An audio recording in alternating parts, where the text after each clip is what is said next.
Berikut part terakhir podcast bersama Pak Ahmad Nur. Saksikan keseruan selengkapnya berikut ini.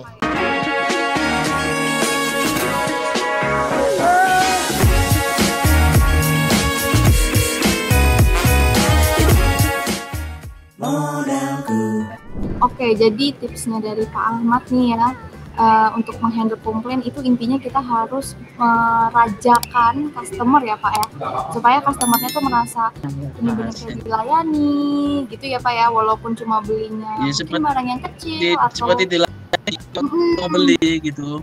iya, walaupun Kadang masih ada orang tanya-tanya cuma pun melayani juga belinya direspon. aja.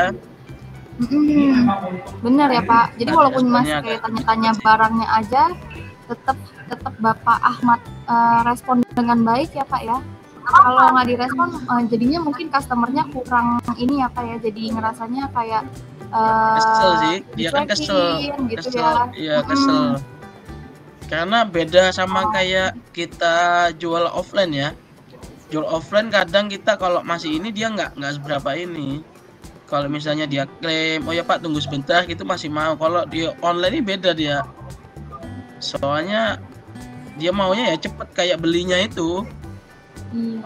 Jadi Betul. ya Karena kan memang nggak bertatap, memang kayak gitu sih karena kan rata-ratanya. nggak bertatap muka langsung ya Pak ya. Jadi Nah mungkin itu kalau dia offline kan mungkin kan dia kan udah tahu tempatnya, kalau kenapa-napa juga tahu. Kalau di online mungkin kan dia nggak tahu ya, nggak ada fisiknya ya, nggak ada toko fisiknya. gitu.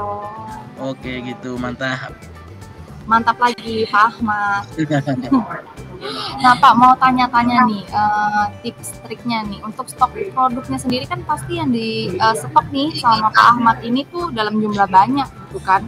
Nah biasanya apa sih yang Bapak lakukan nih supaya menjaga kualitas produknya nih supaya tetap bagus?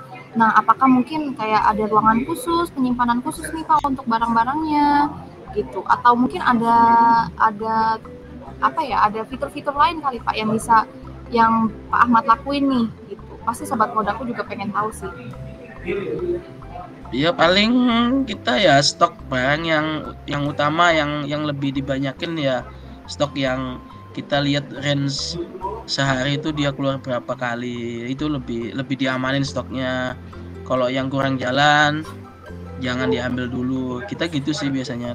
Soalnya kalau sudah stok ini atau item ini laku ya dia bakal terus tuh, nggak mungkin stuck di situ aja, nggak mungkin mandek lah kata orang Jawa gitu. Jadi dia Nggak mungkin mandek. pasti terus lanjut terus itu. Kalau memang udah jalan, misalnya udah lakunya udah, bintangnya udah banyak, itu lebih lebih dijaga sih stok. Kalau yang barang yang best seller lah, yang tiap hari laku keluar gitu. Oke, jadi nggak perlu jaga stok barangnya tuh di suhu tertentu, itu nggak perlu ya Pak ya, karena memang Enggak kita. Oke. Siap. Penasaran nih Pak, balik lagi nih Pak ke soal pinjaman modal sendiri nih. Dari modal yang Bapak dapatkan di Modalku, apa aja nih Pak dampak positif yang Bapak rasakan terutama untuk keberlangsungan bisnis Bapak saat ini? Ya untuk yang kita rasakan ya pertama ya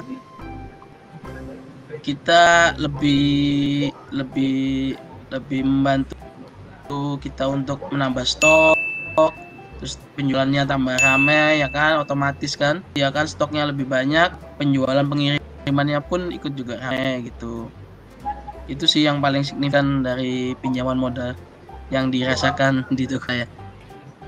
Benar-benar, karena kalau misalnya di online semakin variatif barang kita, tentunya semakin banyak nih yang mau beli barang-barang kita, menambah pemasukan kita juga. Betul.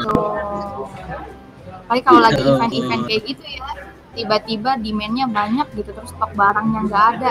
Nah itu kan mengecewakan pelanggan juga ya Pak ya. Jadi dengan adanya modal usaha kita bisa stok nih barang-barangnya. Oke Pak, terakhir nih Pak, aku mau tanya nih, biar memotivasi nih para sobat modalku yang baru mulai usaha atau bahkan sedang menjalankan usaha nih supaya semakin semangat nih dalam berbisnis. Boleh dong Pak kasih semangatnya nih buat sobat modal.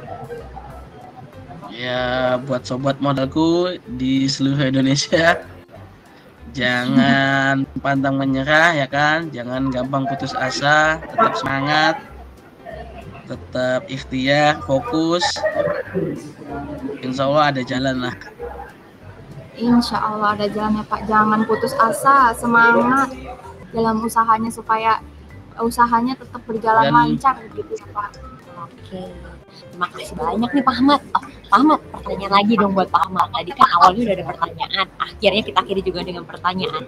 Sayur-sayur apa yang bikin sedih nih Pak Ahmad? Yang bikin sedih, Ahmad? Sayur apa? Ayo Pak. Ayo Pak, sayur apa nih Pak yang bikin sedih Pak?